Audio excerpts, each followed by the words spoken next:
Vamos ouvir a palestra do expositor Emerson Odilon, abordando o tema culpa, proferida na 34ª Semana Espírita Alta de Souza, segunda-feira, dia 2 de setembro de 2019, no Centro Espírita União Cristã Allan Kardec, da cidade de Uberlândia. Irmãos, irmãs, aqui presentes e os que estão acompanhando através da web rádio, já puderam notar que ganharam bônus hora. A acomodar-se um cego falando, já dá direito a meio bilhete para o nosso lar. Eu dou sempre meio bilhete. O outro meio bilhete fica por conta da ação de cada qual. Bom, o tema é sobre culpa. Para pensarmos sobre culpa, eu resolvi fazer 3 divisões. Culpa no aspecto psicológico, culpa no aspecto, vamos dizer assim, do seu tratamento religioso e culpa como modos de se ter uma terapia da culpa, de como se cuidar da culpa e se evitar a perpetuação da culpa, que é como um ácido que vai corroendo o espírito, vai corroendo a alma, não leva nada de bom o ato de ser ou se sentir culpado. Culpa no aspecto psicológico. Nós sabemos que temos na mente 3 instâncias, 3, vamos dizer assim, 3 degraus, que Freud chamava de id, de ego e de superego. Eu explico esses palavrões agorinha. Id é isso, significa princípio do prazer. Não vão mais esquecer de id nunca mais. Eu vou colocar aqui um traço obsessivo para explicá-lo. Id, sendo o princípio do prazer, quem gosta de chocolate aqui? Pois é. Id é exatamente lembrar-se de um chocolate. E quando se come um chocolate, come apenas um pedacinho ou mente para si mesmo e vai comendo de pedacinho em pedacinho? É só mais um. Não tem nada, já comi 2 mesmo. O que eu comi o 3º, o 4º, o 5º? E quando come um pedação, sobrevém que tipo de sentimento? Culpa. Essa é a culpa causada psicologicamente pela instância cerebral, pela instância mental chamada id. Então, quando tiverem com prazer demais, exacerbando no prazer, vai dar culpa. Eu vou sair, vou na balada, não tenho nada contra a balada, mas nem a favor. Vou à balada, etc, etc, vou arrumar uma mulher na balada, etc, ou um homem na balada, né? E fica naquele momento, volta para casa vazio. Por que volta vazio? Porque não encontrou nada que preenchesse verdadeiramente o self, que nós vamos estudar depois. O si mesmo, o eu profundo, o eu divino. Se não preencher o eu divino, fica no campo da periferia, fica no campo da culpa. Aí começa no dia seguinte, diz assim, para que eu saí? Para que eu gastei aquele dinheiro? É igual o beberrão, ele faz promessa todos os dias no momento em que ele está na ressaca, com aquela dor de cabeça infernal. A coisa que ele diz para você e repete pela reencarnação inteira, se não mudar de ideia, é: nunca mais vou beber. Eu digo para ele assim, até a noite. Da noite para frente vai ser outro dia de ressaca. Então, esse id, esse prazer exacerbado, não contido, nos é muito perigoso, nos causa culpa. Fica aí já um alerta. Por isso que o Espiritismo nos recomenda moderação. Os filósofos da antiguidade, Aristóteles, por exemplo, já nos recomendava in medio ou in medio virtus, na metade está a virtude. Ou seja, não vamos exagerar. Mas não vamos ser hipócritas, como se vê hoje nas legendas de bebida alcoólica, nas reportagens, não são reportagens, nas propagandas de bebida alcoólica, aparece lá e diz depois, beba com moderação. Aquilo é uma piada. Aquilo é enganação de marketing selvagem e violento, que está muito pouco preocupado com o ser humano, muito preocupado com a decência moral do ser humano. O que é moderação? Uma lata, 2 latas, uma dúzia de latas? Porque é importantíssimo a gente ver, chega em certas festas, no começo da festa, chegam os homens com paletó, gravata, porta-gravata de ouro, né, cheirosos, e sai 4 horas da manhã puxado pela gravata pela mulher. Que mudança de personalidade radical. E aí depois fica se sentindo culpado porque encontra fulano, eu te vi lá, você me viu, né? Eu lembro até meia-noite, depois da meia-noite eu tive uma amnésia total, acabou-se. Então, existe uma outra instância na nossa mente, chamada superego. Do id você já sabe. O exemplo do id é o princípio do prazer, o exemplo do princípio do prazer é o chocolate.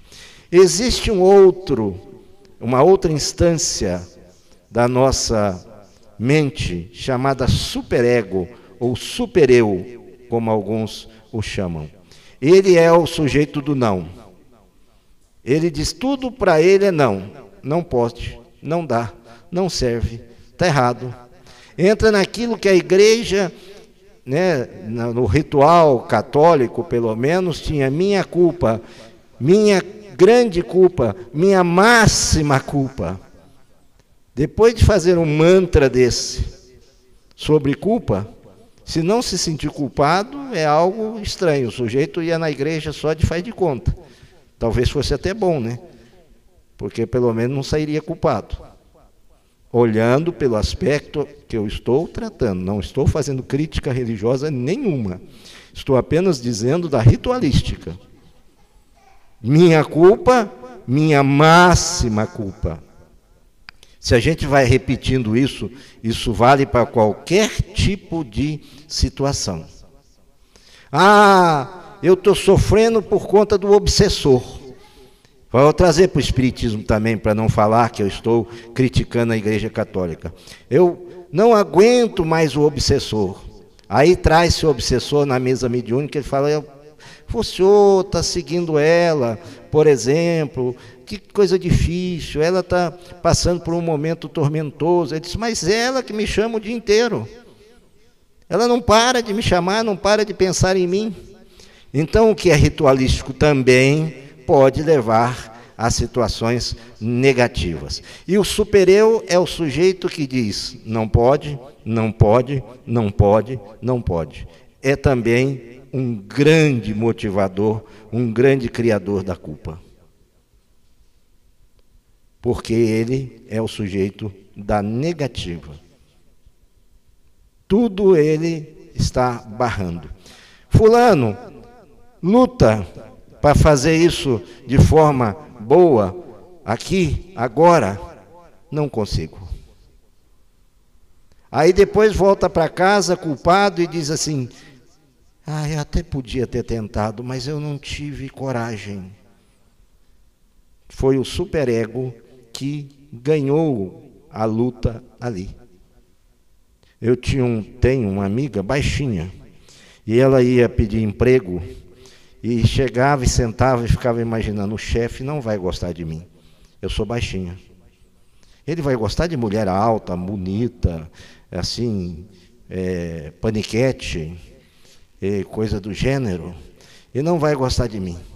Ela ia embora antes de abrir a porta. E um dia ela me disse, eu disse, olha, faz o teste. Quem sabe? O não você já tem, que era do superego, e eu queria dizer que o não do superego, ela já tinha, só não explicitei. E ela foi lá. E voltou irradiante e me disse assim: fui admitida. Mas que maravilha, eu sabia que você tinha competência. Eu disse: mas meu chefe era baixinho. Nem assim ela conseguiu abrir mão do superego. Ela só se sentiu admitida porque o chefe era baixinho. Quantas vezes nós temos uma coisa chamada baixa autoestima e nos sentimos culpados por isso?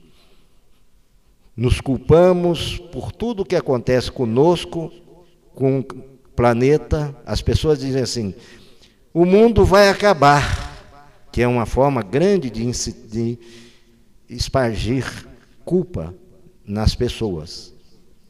Eu tenho que correr, eu tenho que fazer as coisas, porque está tudo acabando, etc. O mundo vai acabar. Eu digo: é problema de Deus.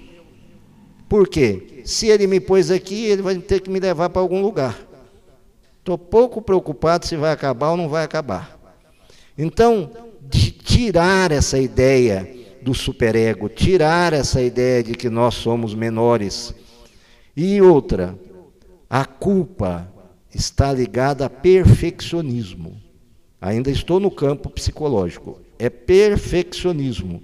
O sujeito quer algo com uma perfeição absoluta. Acontece que nós somos humanos, perfectíveis, em trabalho para uma perfeição relativa. Sede perfeitos como perfeito é o vosso Pai. Está lá no nosso Evangelho segundo o Espiritismo. Mas lá em momento nenhum diz, e muito ao contrário, nos afirma que seremos perfeitos relativamente, porque perfeição absoluta só para o Pai.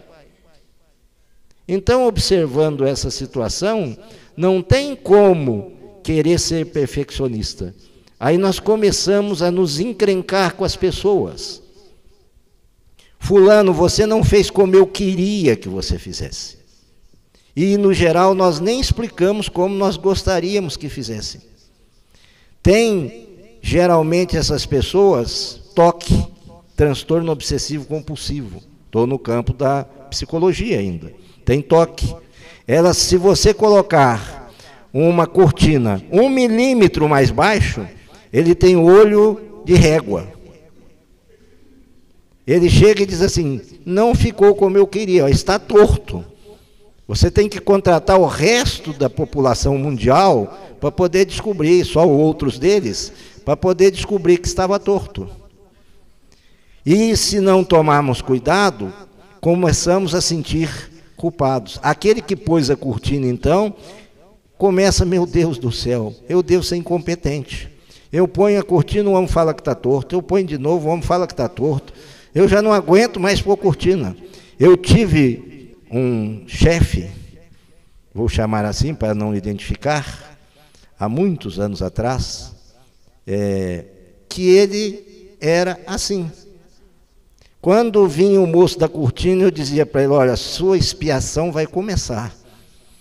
O que o senhor quer dizer com isso? Daqui a pouco você vai me dizer: ué, mas é só pôr uma cortina. Eu falei: até hoje era só pôr uma cortina. Da agora para frente é pôr uma cortina. O senhor vai ver o que é pôr uma cortina. E aí começava: está torto. Ele punha de novo: está torto. Você está esburacando a minha parede. Eu falei: mas eu enxergava ao tempo, eu via no olhar daquele montador o desespero. A vontade de sair correndo dali. Olha, eu não suporto isso. Imagina uma esposa ou um esposo de alguém que porte essas qualidades. Deve ser maravilhoso. A esposa põe um vestido, o sujeito olha, fala assim: se não tivesse torto, estaria muito bem. Né? Não pode fazer como um amigo meu fez. Chegou para a esposa disse: como é que eu estou? Ele virou para a esposa e falou: mas você está bem vestida, está parecendo um bozo. Não precisa dizer que a festa desapareceu, aí da festa daquela noite desapareceu. Aí ele aprendeu algo que a gente aprende sempre. Como é que eu estou vestido, querida? Você está vestida lindamente. Né? Não dá culpa para ninguém. Então, no campo psicológico, o supereu também, o superego também dá culpa. Mas no campo religioso, o Espiritismo é o antídoto, é quem realmente nos tira a culpa. Por quê? Bem-aventurados, aflitos, porque serão consolados. Lá ele diz, nesse capítulo está dito que, em outras palavras, logicamente, está dito que, se nós olharmos as dificuldades como sendo momentos para a nossa evolução, como sendo oportunidades, como se um credor nosso dissesse-nos assim, se você pagar agora tudo o que deve, se você pagar 1% do 100 que você me deve, sua dívida estará quitada. Aqui eu pergunto, se a gente devesse para Casas Bahia, é um negócio que não faz nada a prestação, se devêssemos para a Casa Bahia, e a Casa Bahia chegasse para nós agora e dissesse assim, se você pagar uma prestação das 60 que você fez, e você está livre do débito, o que a gente faria? Pagava rindo. Se brincasse, dava até uma gorjeta. Ou não é verdade? Agora, quando é o momento que nós passamos pela misericórdia divina para nos reajustarmos, aqui nós choramos, nós nos culpamos, nós fazemos como meninos mimados. Por que será? Falta de discernimento, falta de observação. Chegamos aqui, também estamos, entre aspas, quitando 1% do que devemos. E estamos ainda assim choramingando. Ainda assim estamos culpados. Nesse momento atual, então, que, como a música muito bem retratou, aliás, a música retratou a palestra inteira, como a música muito bem retratou, nós não temos tempo mais para a nossa família, nós não temos tempo mais para os nossos amigos. Eu costumo dizer que os amigos virtuais, a gente tem 1,5 milhão de amigos virtuais, não tem nenhum presencial. Tem uma frase de uma música do Vanderly, que diz assim, meus amigos são amigos de ninguém. Ou seja, nós não estamos mais conectando, nós estamos perdendo a ligação entre nós. Isso, nós não temos uma rede mais de proteção, nós não temos com quem contar num momento de dificuldade. Isso é algo terrível. E nós vamos fazendo bobagens, mundo afora, para tentar preencher o vazio com mais vazio, com bebida, com droga, com sexo, em exagero, logicamente. Não estou pedindo aqui para ninguém fazer abstinência. Tem uma amiga minha que é de uma determinada religião, que ela é uma jovem muito bonita, e ela não conseguiu ir até o momento da virgindade no casamento. Eu sou um espírito assim, bastante inferior, e quando ela chega, eu vejo bastante a culpa, eu venho trabalhando a culpa nela de uma forma brincalhona. Eu digo assim, e o mandamento sexto? O mandamento sexto é o não pecar contra a castidade. Ela vira para mim, eu estou em conflito com esse mandamento. Eu digo para ela, mas que castidade ele está se referindo? Os puros de coração, aqueles que têm boa intenção, é essa castidade. Não é a castidade do físico imenal. Nunca. Uma pessoa não é medida a dignidade por isso. E aí ela começa a se sentir menos culpada. Ela fica aliviada, ela consegue sorrir. Imagina como determinado ponto religioso pode induzir o sujeito ao medo. Há uma passagem no livro Libertação, de André Luiz, que uma mulher chega no mundo espiritual e o perverso do coordenador daquele local diz para ela assim, você é uma loba, você é uma loba, você é uma loba. E ela vai, o perispírito dela vai se dobrando, e ela se toma forma de lobo, porque o perispírito é plástico, é altamente mutável pelo pensamento. E o que é que a leva a ter essa mudança? A culpa. Se alguém chegar no mundo espiritual para mim e falar assim, você é um lobo, já dá não. Pode me chamar de qualquer outra coisa, mas lobo não funciona. Certa feita num trabalho mediúnico, chegou um espírito e disse, e os videntes ouviram assim mesmo, ele disse assim, olha, meus olhos são vermelhos, eu tenho chifre e tenho rabo, sou o diabo, eu era o dialogador. Ele diz, olha, vão me apresentar, eu sou o diabo. Eu disse, muito prazer, eu sou o Emerson, vamos começar a nossa conversa aqui. Você não tem medo de mim? Digo, não, de forma alguma, eu creio em Deus, creio em Jesus. Você está aqui também para pensar alguma coisa sobre esses nossos entes tão queridos, etc. Mas e meu chifre? Eu digo, o chifre aqui na Terra não é um negócio que pega bem. Olhos vermelhos aqui a gente fala que é conjuntivite. E aí eu fui descrevendo outras particularidades para não me alongar, e ele diz assim, as pessoas com quem eu dialogo, elas se sentem culpadas. Eu disse, porque tem medo. Porque a culpa também está ligada ao medo. Porque o desejo de sempre acertar, o medo de sempre errar, o medo da condenação. Tem pessoa que tem um medo de ser condenada que é impressionante. Qualquer coisa ela acha que ela está errada, vai ser condenada. Eu não sou o melhor vendedor, a melhor vendedora, o chefe vai brigar comigo, tem um medo de condenação. E quem tem medo de condenação já está condenado. Está condenado por si mesmo. Tem outros que têm medo de cobrança. Meu Deus, se chegar e me falar alguma coisa, se cobrar alguma coisa de mim, eu me desmorono. Por quê? Por trás dessa culpa também, além do medo, tem um outro fator que nós devemos meditar sobre ele, chamado orgulho.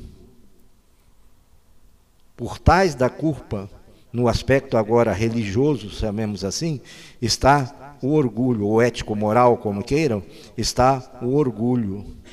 Eu tenho que acertar sempre. Eu tenho que vestir uma carapaça do super-homem ou da Mulher Maravilha, daqueles que não erram, não possibilitam jamais se enganar. Por quê que é orgulhoso? Porque acha-se melhor do que os outros, acha-se superior ao outro. E mais do que isso, não admitem a possibilidade de pedir perdão. Eu errei, fulano. Me perdoa. Olha como dissolveria a culpa com a facilidade grande. Eu errei. Não posso, só posso te pedir perdão. Eu não te perdoo. Bom, aí o problema passa a ser seu. Até agora era meu. Eu não vou ficar obrigado a perdão do próximo eternamente. Se o próximo não me perdoa, o problema é dele. Agora, o dever de pedir perdão é meu. Traduzindo de uma forma bem singela, o que é culpa? É o descumprimento de um dever. Descumprir um dever dá culpa. Psicologicamente, nós podemos ser enganados, como eu mostrei ali atrás, pelo id, pelo superego, aquilo pode gerar falsa culpa. Agora, a culpa real, existente, com consistência, seria aquela que tem a ver com um descumprimento do dever. De um dever moral. Está ali nas leis morais, parte 3ª do Livro dos Espíritos. De um descumprimento de qualquer daquelas leis, ali poderá levar uma culpa real, não uma culpa imaginária, não uma culpa para vitimizar. Porque tem pessoa que adora se fazer de culpada para vitimizar também. Vítima dá ganho secundário. Como é que você está? Está tudo tão doído ultimamente. Aí você escuta. Aí semana que vem você encontra com ele, é a mesma ladainha. Aí você encontra com ele. Eu, mesmo cego, quando alguém me fala que um sujeito desse vem caminhando na calçada, eu falo, por gentileza, por piedade, por caridade, me passa para o outro lado da calçada. Porque a ladainha é a mesma. Certa feita, o Divaldo estava no atendimento fraterno e tinha uma pessoa dessa 40 minutos com ele. Joana chegou e falou: Odivaldo, a fila anda. Dispensa o rapaz aí que tem outros esperando. Então a gente às vezes não pode ficar alimentando esse tipo de situação, alimentando certas culpas. Porque eu traí meu marido, e aí o que vai ser da minha vida, porque não sei o quê. Você já pediu perdão para ele? Não, não pedi. E se vai, porque ele não vai perdoar nunca. Meu relógio parou de mostrar a hora aqui. Ele foi bacana comigo. E não vai me perdoar nunca. Não, não. Então, não tem jeito. Mas você já pelo menos tentou?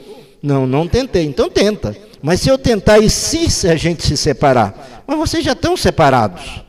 Porque no momento que você está com essa culpa infernal, você já está separado dele. Né? Já é algo que você não está mais com ele. Pode estar juntos os corpos, mas as almas não estão mais juntas. Os espíritos ajudam, viu? Consegui. Então, fica aí para nós essa questão, esse ponto para pensarmos. Temos as culpas pseudo-culpas, temos as culpas reais. Mas qual é a terapia para se evitar cair na culpa? Ou ficar nas malhas da culpa? O Espiritismo nos diz. Primeira coisa, entender que isso aqui é passageiro, que tudo aqui tem um começo, um meio e um término, mas prosseguirá no mundo espiritual. O momento mais oportuno de se ajustar um com o outro é agora, enquanto anda no mesmo caminho. Aproveita para reconciliar-te com teu irmão enquanto ainda é tempo. Faça-se isso com tranquilidade. Peça perdão, se auto-perdoe, talvez seja a parte mais difícil. Eu pedi perdão para fulano, mas eu não esqueço do fato. Você não se auto-perdoou. É preciso auto-perdoar. Perdão não é esquecimento. Esquecimento é só se o sujeito caísse, desse uma amnésia. Tá? Perdão é tirar o foco daquele fato. É aquele fato não mais me tocar, não mais me doer, não mais me sensibilizar. Isso é que é perdão. Aquele fato vai existir. E vai existir na minha mente, inclusive. Posso até lembrar dele, mas não mais me dá nenhum tipo de sentimento mais pesado como dava no passado. Ódio, rancor, tristeza, mágoa. Não, agora eu lembro daquela situação como eu lembro de uma outra situação. Eu costumo dizer que como abrir uma revista. Você olha aquela figura da revista assim e fala: isso aqui é bacana, essa casa, hein? Não é minha, não tem nada a ver com ela.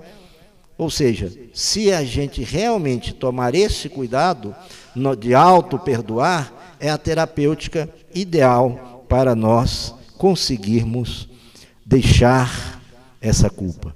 Culpa não produz nada de bom. Culpa paralisa. Culpa faz com que o ser não evolua. O remorso, num primeiro momento, é interessante. Por quê? Num primeiro momento, ele é um sinal, é um aviso. Opa, pisou na bola. Está em tempo de voltar atrás. Agora, se esse remorso progredir, aí de remorso torna-se em culpa, culpa tóxica, diz Alberto Almeida. O pior de tudo é a culpa tóxica.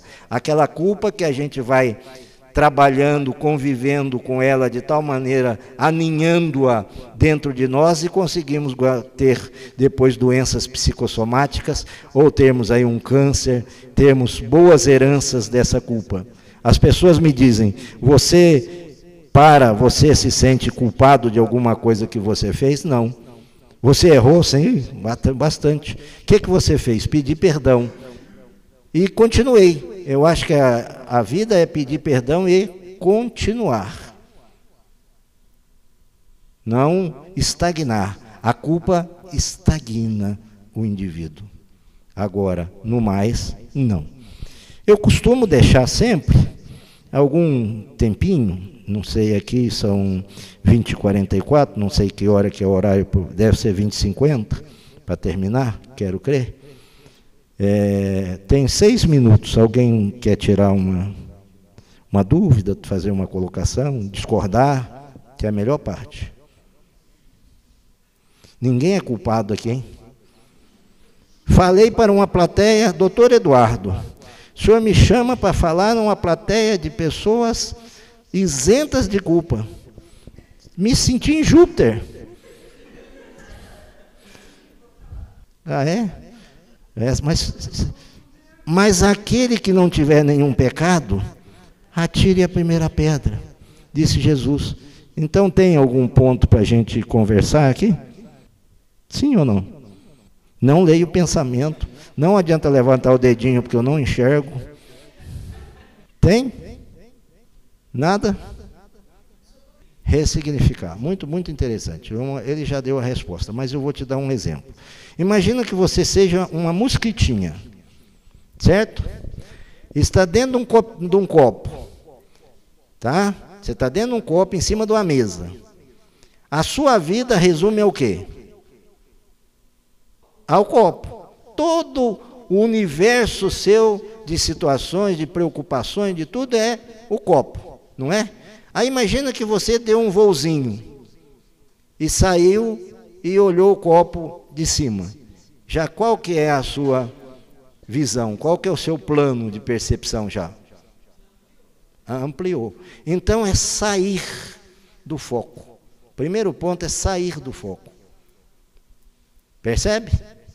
Ser a mosquitinha que saiu do copo, saiu do foco, ressignificando, como falou o nosso irmão, aquela situação. Ou seja, aquilo que tinha um significado de dureza para você, de ofensa, aquilo que tinha um significado de tristeza para você, você olhar com outro ângulo, ver que tem um lado bom, mesmo naquela desgraça, tem um lado bom. E tem, se parar para olhar, tem. Tudo tem um lado positivo, entendeu? Você sai do copo, muda o foco e pega um foco, ressignificando, reeditando, refazendo, repaginando o seu livro, olhando com outro viés aquilo que lhe era negativo, aquilo que lhe era extremamente ruim. Às vezes acontece um fato para a gente, na vida da gente, a gente diz assim, eu vou te dar um exemplo simples. Eu perdi um ônibus certa feita, quando era bem jovem, e era tempo da inflação altíssima, que você não comprasse a passagem dentro de algum tempo, você não conseguiria comprar, estudante duro. Eu comprei a passagem, teria que ficar aguardando 12 horas o outro ônibus. Você acha que é uma situação boa ou ruim? Você tem certeza que é ruim? Ótimo. Aí eu peguei o segundo ônibus. O que aconteceu? O primeiro ônibus bateu, desencarnou todo mundo. Nem para desencarnar não servia. Se fosse um homem de bem, isso está em um Evangelho segundo o Espiritismo. Se fosse um homem de bem, teria desencarnado. Quer dizer, aquilo que num primeiro momento era algo ruim, depois se tornou algo, para mim, importantemente interessante. Então, para você, de repente, essa culpa me está dando algo ruim, está dando algo negativo. É agora, mas depois vai te dar algo positivo. Olha o que o doutor Eduardo coloca. Ele já levou a culpa para a gente desencarnando com ela. E isso é verdade. A gente desencarna e vai como a gente está, com o mesmo pacote e a mesma embalagem. Emocionalmente falando, sim. Espiritualmente também. Chegando lá no mundo espiritual, damos muito trabalho quando somos espíritos muito culpados. Quando somos menos culpados, damos menos trabalho. Geralmente. Eu costumo dizer que tem dois tipos de ser humano. O que trabalha e o que dá trabalho. Então, o André Luiz, por exemplo, nos mostra em O Nosso Lar, que ele chegou lá no começo, ele deu bastante trabalho. Ele estava assim, um pouco inquieto com aquela situação toda. Mas lá nas câmaras de retificação tinha gente que dava muito trabalho. Cadê minha fazenda? Cadê meus escravos?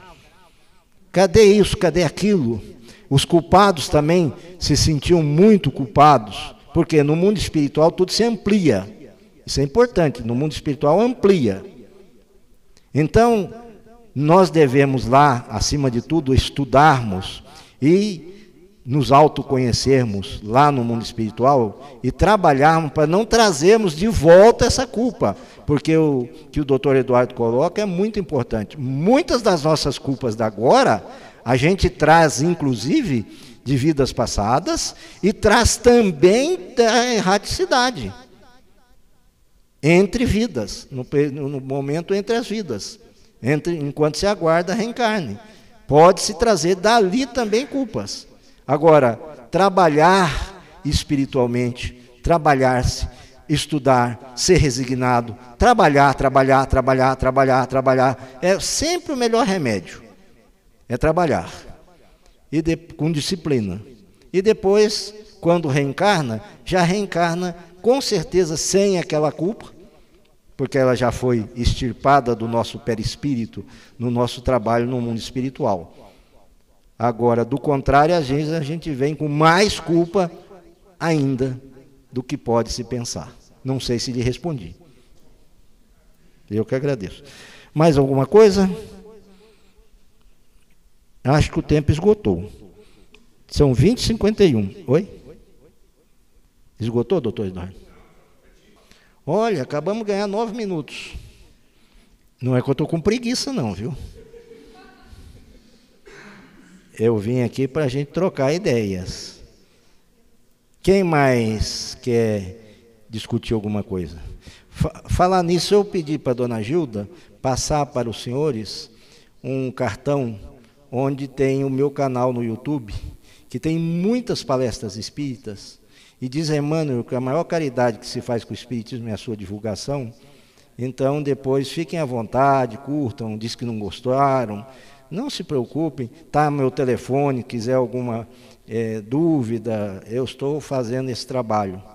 Tá? Hoje eu, inclusive, esqueci de pedir aqui para alguém fazer a filmagem, mas eu vou pedir, já que a web está fazendo esse trabalho, eu vou entrar em contato depois, ver se eu consigo para colocar também lá no YouTube.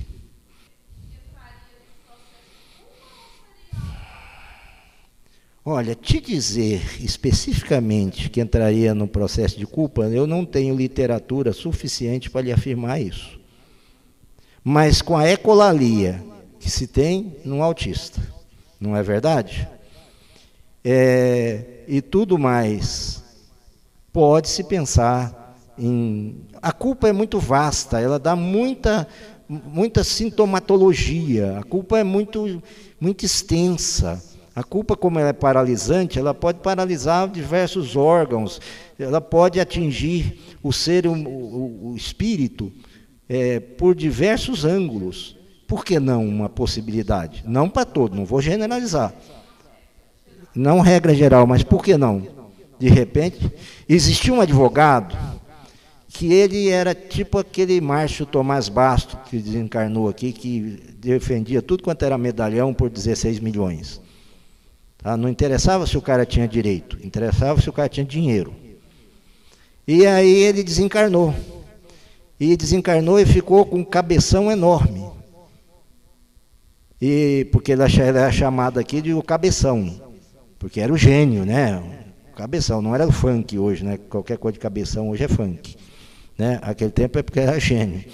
E ele desencarnou e ficou com aquela cabeça enorme. Reencarnou com hidrocefalia. Ou seja, havia uma simetria entre o que aconteceu no mundo espiritual e a forma, né, e o perispírito dele lá, e a forma fisiológica dele aqui. Por quê? Porque o perispírito é o MOB, é o modelo organizador biológico. Então, modela o corpo humano através do que está no perispírito, entendeu? Pode ser, eu não descartaria, não. Não afirmaria, né? Mas não descartaria também, não. Suicidas, pensam nos suicidas por causa de culpa, o sujeito, o Judas. Não sei como é que o Judas reencarnou num primeiro momento, né? A gente sabe que depois ele veio, chegou até, salvo engano, Joana d'Arc, se não me falha a memória, para poder realmente se depurar daquela falha, salvo engano. Eu li isso em algum lugar, não me pergunte a fonte, por isso que eu estou falando salvo engano. Agora, um suicida por uma culpa, por conta de culpa, pode vir com a garganta toda esfacelada, com problemas terríveis, estomacal, se ele ingeriu veneno, e assim por diante. A culpa é vizinha do suicídio. A culpa digamos assim, é um grande passo para um suicídio. Determinadas situações a pessoa não tem coragem de contar, ou não tem coragem de se manter, e culpa. Aproveitando os 4 minutos, agora sem perguntas, só para contar uma história para vocês. Um homem perdeu, entre aspas, a fortuna no estado de São Paulo. Era um rico fazendeiro de café, e houve lá um problema X, e ele perdeu tudo.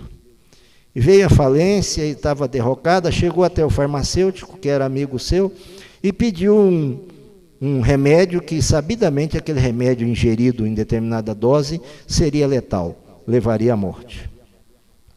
O farmacêutico, conhecendo o remédio e a intenção do moço, né, e a perda recente do patrimônio, falou para ele: olha, você quer se suicidar, né? Ele falou: quero, não aguento mais. Ele falou: faz o seguinte, eu vou te dar um endereço de um sujeito lá em Minas, lá em Tuiutaba, e você vai lá. Depois que você for lá e você voltar, se você não mudar a sua concepção, eu não te venderei esse remédio, não, eu vou te dar esse remédio. Ele veio, chegou, Jerônimo Mendonça, tal, parou de frente, escutou uma gargalhada muito gostosa, falou: não pode ser aqui de jeito nenhum. Uma gargalhada, mas tudo bem. Bateu palma: eu queria falar com o senhor Jerônimo Mendonça. Pois não. Chegou, entrou e viu aquele sujeito naquela maca, com um saco em cima para controlar a angina, um saco de areia em cima do peito, cego. Já espantou, a figura já foi uma boa recepção, né? Ele já deu uma espantada, né? Pô, senhor Jerônimo, eu vim aqui porque eu perdi tudo que eu tenho. E eu estou com a ideia de me suicidar. Ah, é? O senhor perdeu tudo? Perdi. E a esposa do senhor foi embora? Não, minha esposa está comigo. E os filhos do senhor foram embora? Não, meus filhos também estão comigo. O senhor perdeu o quê? Bom, voltou, se tornou espírita e entendeu que perder no mundo material é ganho no mundo espiritual, às vezes é uma devolução. Fico muito agradecido por terem me recebido aqui com essa amabilidade de sempre, tá? Pelas colocações, pelas inserções, e que Deus nos ajude. Muito obrigado mesmo. Perdoe esse tremor do microfone, é que eu tenho um tremor fino. Diz que é fino, imagina se fosse grosso. Então, tem vezes que ele está mais forte. Hoje ele está assim, eufórico. Fiquem com Deus. Acabamos de ouvir o expositor Emerson Odilon na abordagem do tema culpa.